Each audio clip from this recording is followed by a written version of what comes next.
हे काही प्रायव्हेट आहे, काही काही गव्हर्नमेंट नाही. त्यांचे आपले पगार काय हे तहसीलदार नाही का शेतू जे आहे, हां मी आता तुम्हाला एक सर्वसामान्य नागरिक एक मीडियाच्या माध्यमातून बोलतो हां की कोणतंही शेतू केंद्र असो, कोणतंही तहसील कार्यालय असो, या कार्यालयामध्ये जनतेच्या सोयीसाठी अल्प दरामध्ये सुविधा केंद्रे सुरू केलेली शासनाचं उद्दिष्ट आहे, बरोबर. परंतु त्यावरती नियंत्रण हे नायब तहसीलदार यांचं असतं आणि आहे. परंतु 3 कागद म्हणजे 3 फॉर्मचे जर 30 रुपये म्हणजे हे पटण्यायोग्यही नाही, शासनाच्या निदर्शनास आणून देण्यायोग्य बाब आहे. दुसरी गोष्ट आपण म्हणता प्रतिज्ञापत्राला किती रुपये लागतात सर?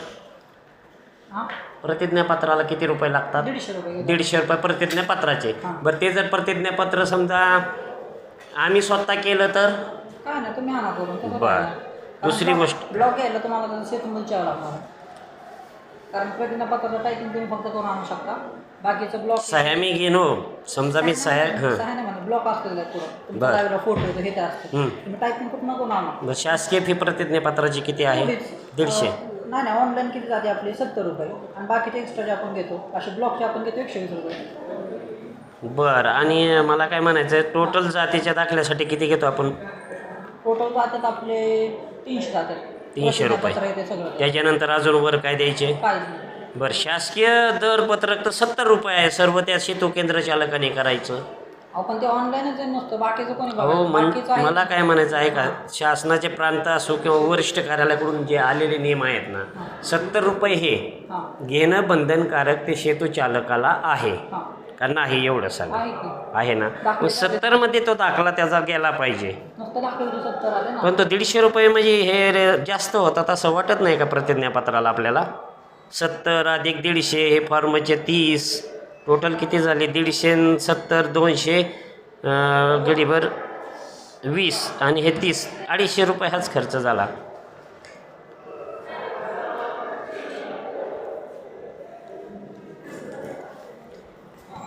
हे पहा, आज आपण दौंड तहसील कार्यालय येथे आहोत.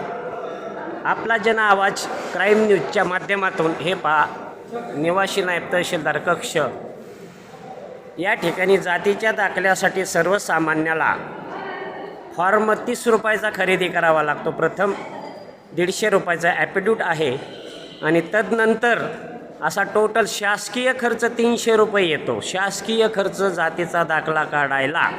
मग शासनाचं 70 रुपये हे दरपत्रक फक्त नावासाठीच आहे की काय, हा प्रश्न सर्वसामान्यांना पडतो.